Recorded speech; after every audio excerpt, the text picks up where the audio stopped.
Welcome in everybody, Brandon Vickery here with Valpo Sports Information. Glad to be joined by the head coach of the Valpo women's basketball program, Mary Evans, as we look back first at a game on Saturday that didn't go the way you wanted it to. You faced a strong Miami of Ohio team. Now with a few days to look back at the film, maybe what did you see? What do you have to improve from Saturday's game?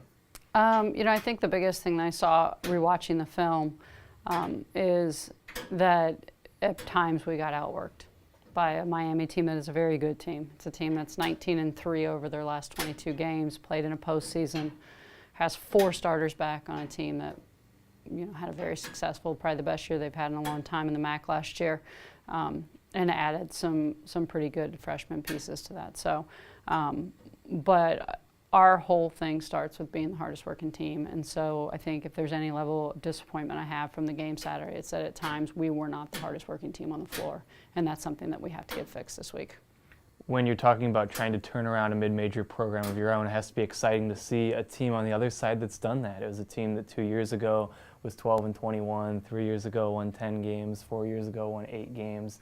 How has Megan Duffy and Miami been able to turn that around? I think she walked into a situation where they had some pretty good pieces in place, and I think she's come in and she has brought a system to them that fits those pieces, and she's stuck to that system, and they've continued to get better day in and day out. And I think if you watch them from the beginning of last year, and I had the opportunity to do that, to the end, that team got better every time that they played, and they're just continuing to build on those things.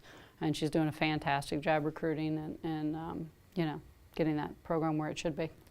Against the defense of that caliber, you mentioned after the game on Saturday, you saw some good things offensively, maybe in 3 of the 4 quarters. What did you like about what you saw as far as what you did offensively on Saturday? I thought that when we played as a team and we shared the basketball and we moved the ball to the extra shot and we drove closeouts and then had them sink in and then found open people. I thought that's when we were at our best, and I thought we had possessions of that looked really good, and then I thought we had possessions where we tried to take really difficult shots, whether it was a contested 3 or whether it was trying to finish over 2 people at the rim, and that's just not who we are. Our job is to drive it in there, and if someone helps, we need to find the open player, and if someone runs at you, you need to either drive it or you need to move it to another open player. And so when we did things correctly, I thought that our offense looked good, and when we kind of went in our own accord and started trying to play individualized basketball, I thought things got pretty ugly there for a while. This is finals week, so on top of getting better on the court, your student athletes will be busy in the classroom. And here at Valpo, you coach a team that has players that prioritize academics as a high priority in their lives. And you look at Allison Schofield, graduated on Sunday, and she did so in a semester early, and the list goes on of players that have been successful in the classroom.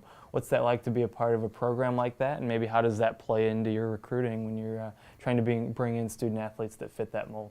Yeah, I think it's something I really appreciate about our team, and it provides challenges. Obviously, this time of year is tough for college athletes. They have a lot of stresses, not only from basketball and the things that we're trying to do, but there's a lot of stress of what's happening in their academic semester and a lot of papers that are due and a lot of big tests coming up. And so that's a challenge in managing that and managing their sleeping and things like that and trying to fit everything in.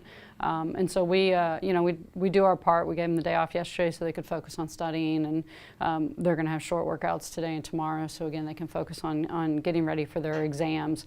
But I think it's a positive to be able to go out and to be able to sell our academics here at Valparaiso, and to sell that you're going to be on a team that takes that seriously and that has a goal every year to have a great GPA as a team. I think that's a big positive.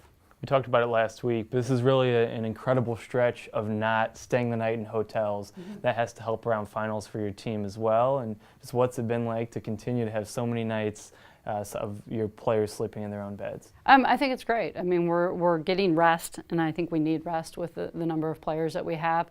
But it allows us to be able to, stick to our routines. Sleeping in our own bed, lifting the way we lift with our strength coach, eating the way we eat in our cafeteria and at home. And so it allows us to kind of stay in that routine and to stay comfortable and to allow us not to be on the bus for 5 or 6 hours so that we can actually get rest and get studying done in their normal routine. And I think that's really important around finals. And it's just nice to play at home in front of your support. I thought we had a great crowd out. Really appreciated the football players out and being very loud. Had some alumni back, so it's a nice time right now to have people and to have that support and kind of help you get through.